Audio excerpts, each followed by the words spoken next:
and the movie writers, if you're confused a little bit by that love, when you read the word love in the Bible, I want to take this morning and just bring us to a place of understanding what God intended when he said, I love you. And when John said, God is love. He didn't say God knows how to love. He said God is love. So a study of love is a study of God. And a study of God is a study of love. This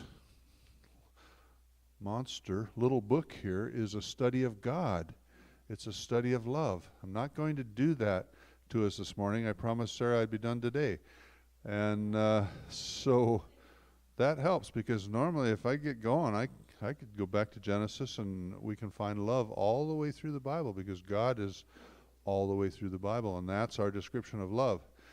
But I have chosen a chapter from the Bible that is possibly the most celebrated chapter of all about love. And it's 1 Corinthians 13.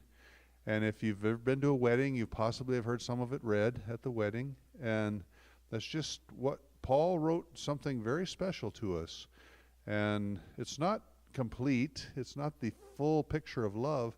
For that, we have to understand all that God is, who he says he is, and all that he is about. We have to understand everything, and then we can get a real picture of love. But we're going to look at this chapter and just kind of pick it apart and find out what he's saying to us about love. Now, we handed out, we put on the back table notes. Now, if you have notes, you probably are a little confused by it because it says test. Well, that's what the notes are today. Anybody need notes? Carla will bring them to you. If you, what prompted this is I was at some friend's house earlier in the week having dinner, and he said that he asked me about certain of my blood things, like, well, what's your blood, what's your PSA, or what's your LMO, or what's your HGR? You know, I don't know the names of these things. And I just said, I don't know. And he said, well, you should have from your doctor a readout of your blood that tells you where everything is in your blood, your cholesterol and all these things that matter. Well, I didn't. And the problem with it is I don't know how to read it. Well, it can teach you how to read it. But the thing is, it's not that my cholesterol is telling me that much in a reading that I might get, but it's that I can have a baseline from which to watch how it moves. And then I can decide, did it move backwards? Yeah, it did. Then I can decide by looking at it, oh, my cholesterol's been going up. This is not good. What have I been doing differently? Well, I'm eating a lot of deep fried food. Maybe that's it. And Carla would say, yeah, that would be it. And I don't eat a lot of deep fried food. But anyway, I'm just saying that this is the purpose of a blood test. Your blood doesn't either pass or fail the test. Sometimes we fail those tests, but that's not what it's about. It's about establishing a baseline. So the test that you received, which was your notes for today, give you an opportunity to establish a baseline for your love. And let's consider love like the blood of our life. It flows through us. It's God's love to us. He gives it to us, and it flows through us. So it's like that. It's like blood in that way. Don't get too carried away with that one. But just spend a few minutes, if you will. If you want to do it during the sermon, you can answer the questions as they're asked, and you can find out where your love quotient is right now. If you want to wait and do it later, that's good. If you want to scribble notes on it, you can do that, because I'm going to be covering more detail than what the verses say. So beginning at the beginning, there's an idea. Verse 1, if I speak in the tongues of men and angels, but have not love, I am a noisy gong or a clanging cymbal. Even the most eloquent speech is of no value without love.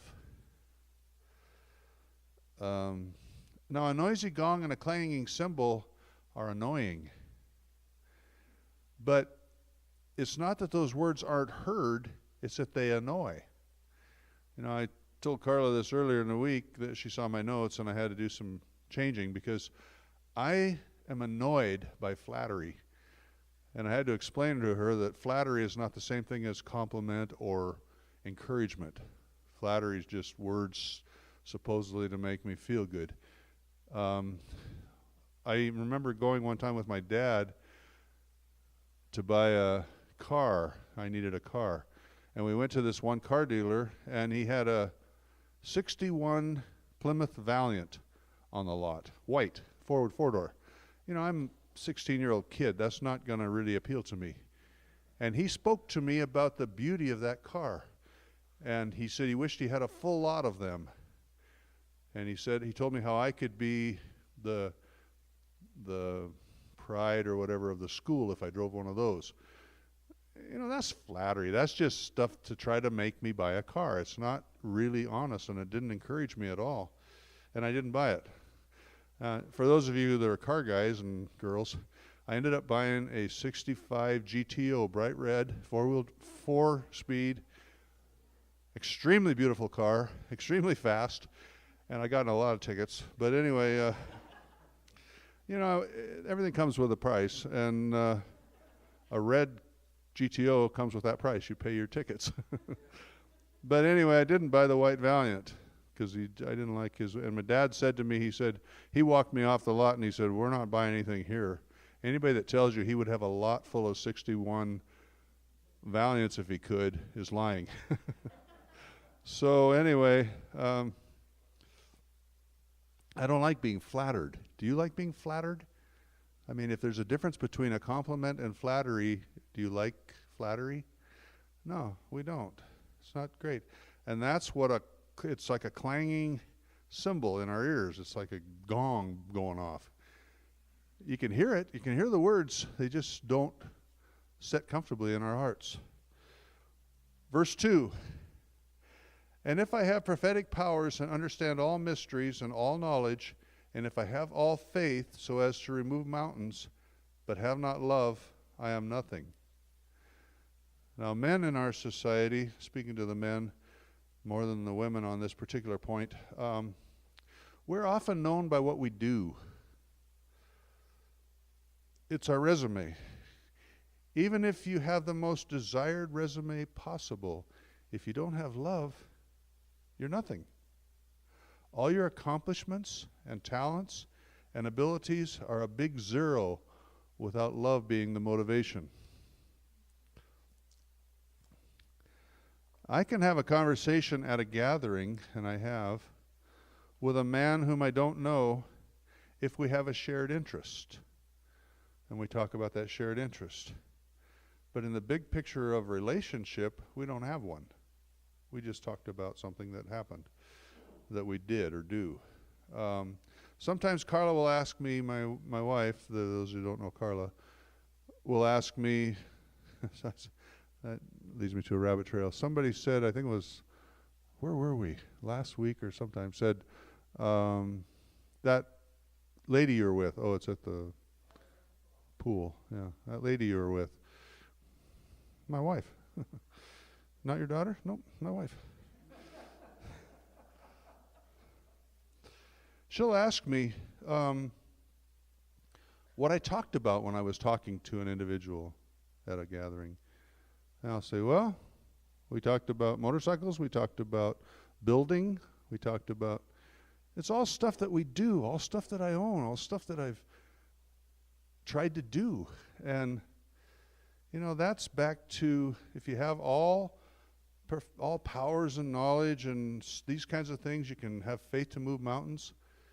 So what? If you don't have love, they don't matter. And in the context of relationship, we must love.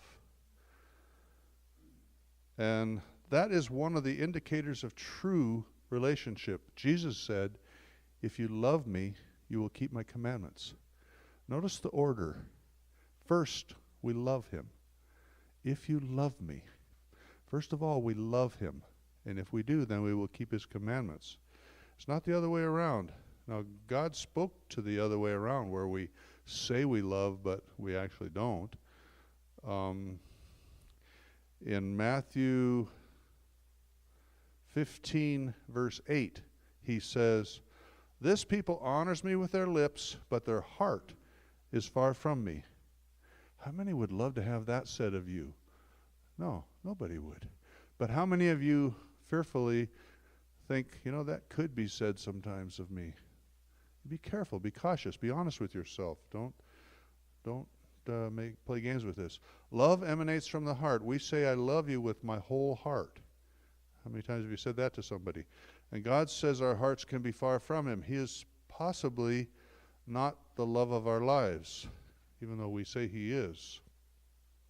Our mouths might say that, but our hearts don't. That's hypocritical. And none of us in this room, I'm assuming, and I think I'm correct, none of us wants to be a hypocrite.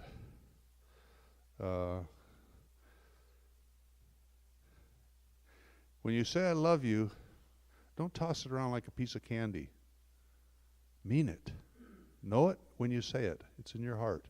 It's not just on your lips. It's not just something, I think this person wants to hear that they're loved. I love you. And there's nothing in it.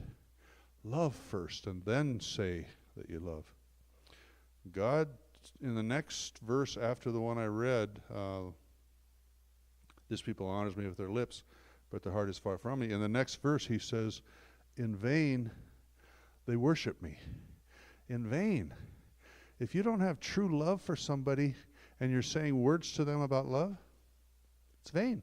It just kind of wanders around out there. It doesn't really mean anything in the heart. So don't be that person. Verse 3 of back to 1 Corinthians 13. I wandered a little bit there, but not too bad. It's on my notes.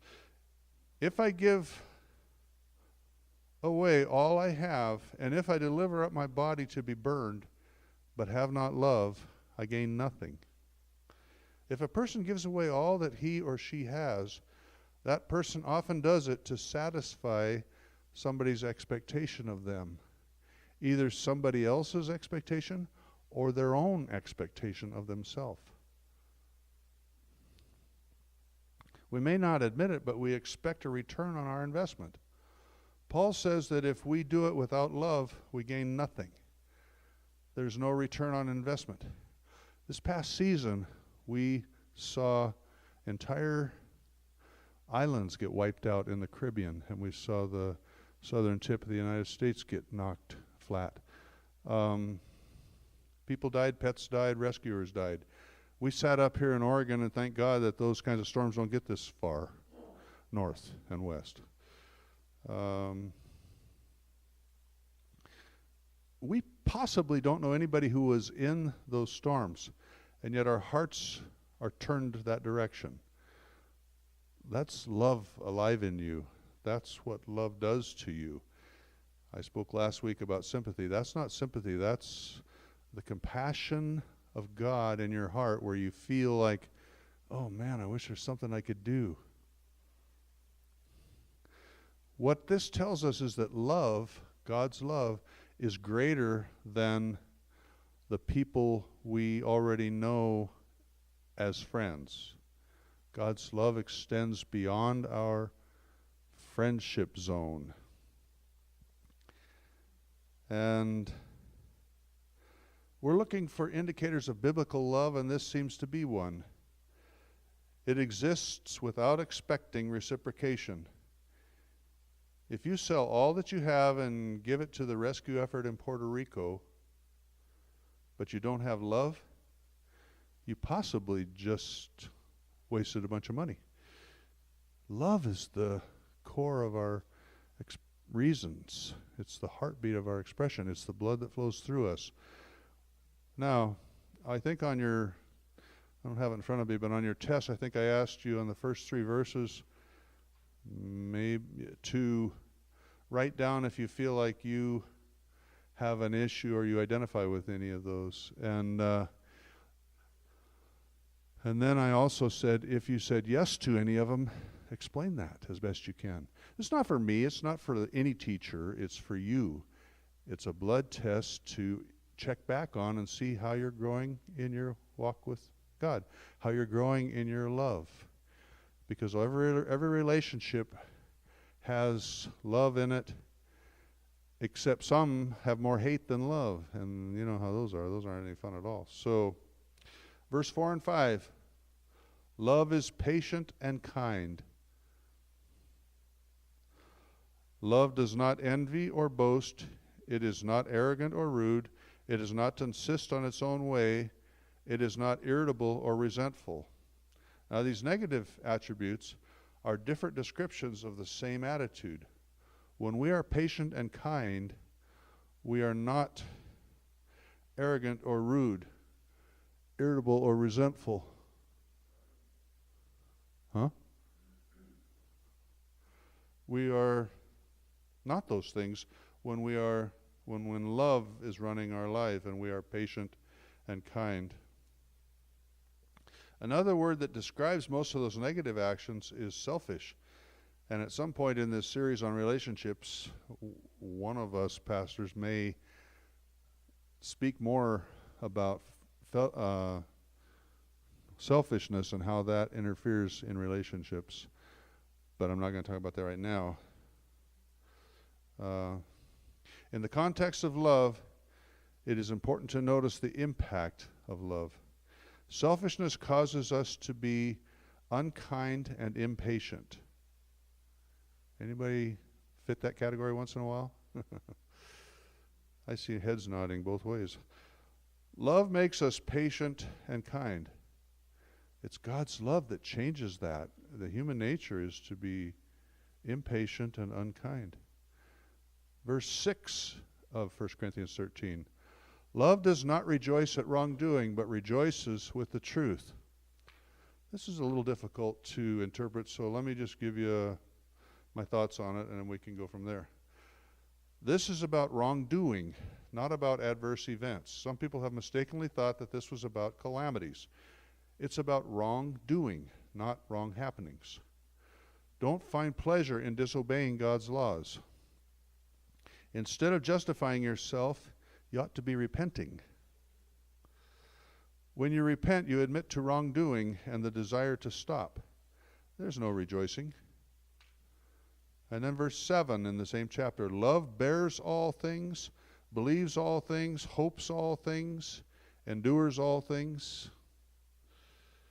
These attributes of love are particularly necessary in our relationships. Have you noticed that? Sometimes you endure a lot. Sometimes you bear with things. Sometimes you believe for the best. Sometimes you hope a lot for the best. Endurance is something I've been studying a lot lately. The older I get, the more important it becomes. Have you ever experienced the joy of a parent or a friend or even an officer, police officer, standing with you when something comes against you? They stand with you even though it could cost them. Have you ever experienced that? I have stood up for my children from time to time and wondered why. But you know what? That is, if ever love is expressed deeply and where we can feel it in our hearts, that's an expression of that love. And God does that for us. He stood up for us. He sent His own Son to die. Not because we were worth it, mostly because we weren't worth it, but also because He loves, and He intended for that love to be shown to us. And so when you endure all things for the sake of somebody, you're expressing God's love. Rather than trying to correct them and fix everything that's wrong with them, you're enduring with them. This chapter describes how a friend ought to act.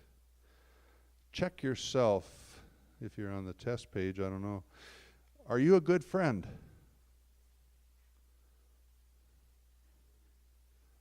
Don't answer. Just think about it. You can put it on your paper if you want. And verses 8, 9, and 10 begins, love never ends. Did you just hear that? Love never ends? Weren't you just telling somebody the other day, I've done everything I can do? Really? Paul says love never ends. There is no end to our actions of love. There is no end to what we can do in the expression of love for people. Paul says there's no end. And then he goes on. Where does he go on to? He goes on. As for prophecies, they will pass away. As for tongues, they will cease. For we know in part, and we prophesy in part. But when the perfect comes, the partial will pass away. Now, some theologians have used these verses to eradicate the need for tongues in today's church. They claim that the perfect which is spoken of in these verses is the Bible, which came into the hands of common people, you and me, in the early 1600s. I don't follow that line of thinking. I believe speaking in tongues is still needed today, and we do damage to our relationship with God when we make it valueless. So just don't do that to it. He gave it to us at the arrival of the Holy Spirit on the day of Pentecost, and he never talked about taking it back or letting us throw it away. Now, that's not the message of this sermon, but I'm emphasizing it because it's written, and I don't want us to assume that I disregard tongues as is suggested by some. I don't do that. I believe tongues is still valid, still alive today. At conversion, God gave us the Holy Spirit, and tongues was included with him, with that gift. If someone gives you a gift, put it somewhere where you can remember it, and mark who it was that gave it to you. We rarely intentionally forget things, but I, for one, do forget things. And I'll look on a shelf and go, where'd this come from? It was a gift from somebody, but I didn't write anything down, and my memory doesn't go back to wherever it happened, and it's like, wow, it's gone. I've lost that memory, apparently. Anybody old enough to have lost a memory? Oh, 3 of us, okay. That may be the shortest rabbit trail I've ever taken. I got 6 minutes. Verses 11 and 12. When I was a child, I spoke like a child. I thought like a child. I reasoned like a child. When I became a man, or you could say woman if you're a woman, I gave up childish ways. For now we see in a mirror dimly, but then face to face. Now I know in part, then I shall know fully, even as I have been fully known.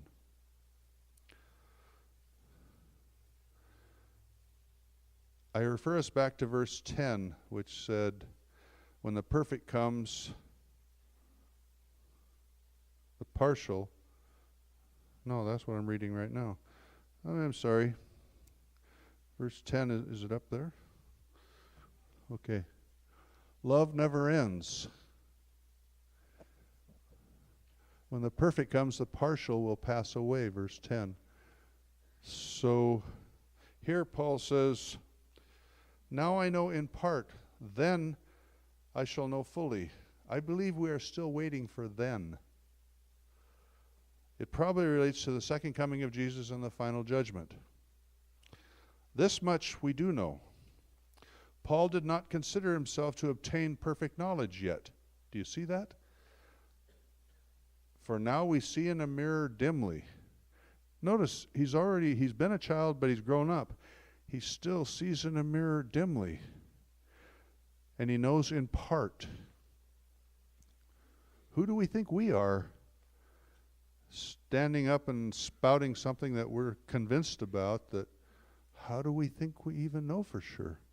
We're willing to get into an argument just to somehow prove that we know something, and Paul was willing to say, I know partially what I should know. There's a time coming then that I will know fully. Be willing to be that honest with a person in a relationship. If you have to know everything and they get to know nothing, that's not a relationship. It's not going to last very long, right? You understand? Paul closes out the chapter with verse 13. So now faith, hope, and love abide, these three. But the greatest of these is love. The word abide, as used here, could also say endures or continues on forever. In essence, Paul repeats verse 8. Love never ends. Continues on. Do you have a relationship, anybody in this room, and you can raise your hand if you want, unless the person sitting beside you, do you have a relationship that is struggling? Oh, you must be sitting with them. Do you have one that is on again, off again? Perhaps your love is on again, off again, and that's not God's love. That's reciprocating love.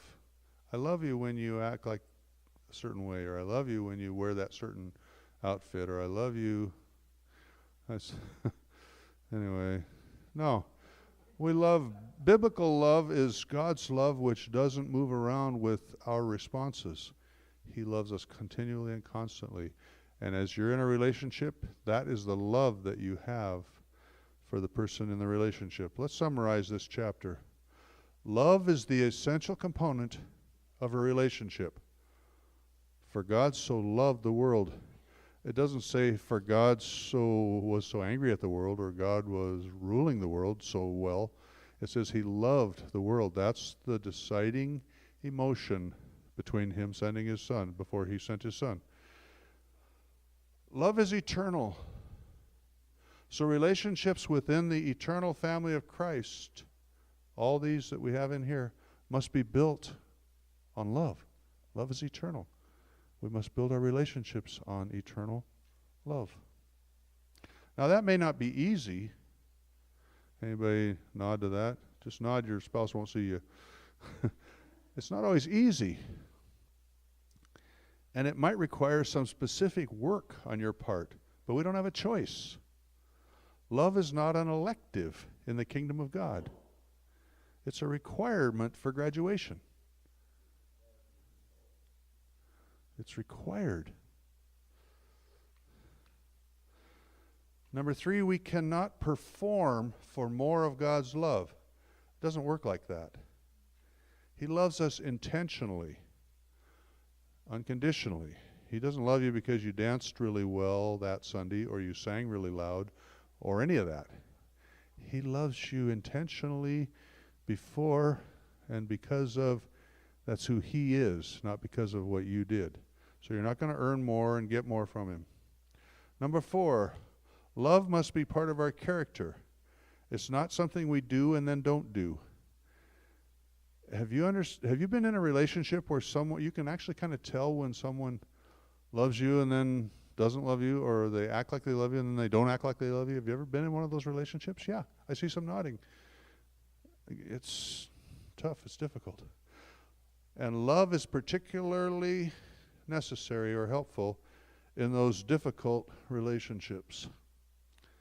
That's my last point of summary. Now, what I was going to speak about was, I'll finish, I'm doing it. That clock's ahead of the one up there, so I'm using that one. I got 2 women down here looking at me like, glancing at the clock, sidelining. Oh yeah, that one's better. I was going to preach about the relationship between love and truth, because that causes grief in our relationships sometimes. When someone is living outside of what we know to be God's will, do you love them? Do you tell them the truth? What do you do? And so I'm not going to do that sermon today because I don't have time, but I have a question for you. Did God the Father love Jesus the Son when he was on earth? Yes, nobody said no. If you're at home listening, nobody said no. Now, let me ask you a question. Did he love him when he was going to the cross? Yeah. Did you know that God the Father had the ability to stop that? It didn't have to happen. He could have prevented all that pain and agony that Jesus went through. He didn't. Did he still love him? So you see, there's so many things about love that we don't quite understand by listening to the world's definition. So that's in essence what I'm presenting today is God's definition is not the same as the world's definition. So when someone doesn't treat you the way you thought you should be treated, perhaps that you needed that. Perhaps because God's love doesn't always make you or me happy. That's not his intent. He's got a really big picture that he's looking at, and he sees the end of it, and his intent is that he loves us enough to lead us to where he wants us to be and where he knows we will be healthy and strong. All right. I almost made it, hon. So I will stop here, and I think I'll get back to that other message, but I'm not sure yet. I haven't really figured that one out. I mean, I started going through the Bible, and it was crazy, but the Bible's hard to read sometimes, especially when you're reading the whole thing. So anyway, I will now step away from this microphone and go sit down while they lead us in some songs, and we will share our love for the Lord in song. Here we go. As Pastor Jim was talking, the mental image that came to mind was if you've ever seen like sometimes at like science centers or something, they'll have a wall and there'll be a bunch of cups on the wall and water will pour into the cups and the cups on top will get heavy and then they'll tip and they'll pour into the cups beneath them and they just kind of continue on like that. And I realized as Pastor Jim was talking, that's kind of like love. You know, the top of that, the input of that, the first part of the water, it's God's love to us. You know, pouring into our lives, filling us up, making us complete. But then there's that second part, and that's us pouring that love that we've received from Jesus into the lives of other people, into our relationships. And I feel like sometimes that's hard. So the way we structured worship is we're starting with some songs that hopefully will just help you receive God's love. If that's what you're lacking this morning, where you're like, I just don't feel like I've felt God's love in a while. I don't feel like I'm full. Use these first couple of songs to just allow God to pour into you. And then the last couple songs we're going to sing are all about how do we give ourselves over to God? How do we give ourselves over to other people and tip our cup so that our love, the love that we've received from God, is pouring into other people as well. So as we worship, feel free to take whatever position is comfortable for you. Like I said earlier, if that's standing, if that's sitting, if that's kneeling, if that's coming forward and using the altar, if it's standing and walking around or dancing in the back, however best you're going to connect and God's going to pour into you and you can pour out is the way that we want you to worship. So let's start by singing Power of Your Love.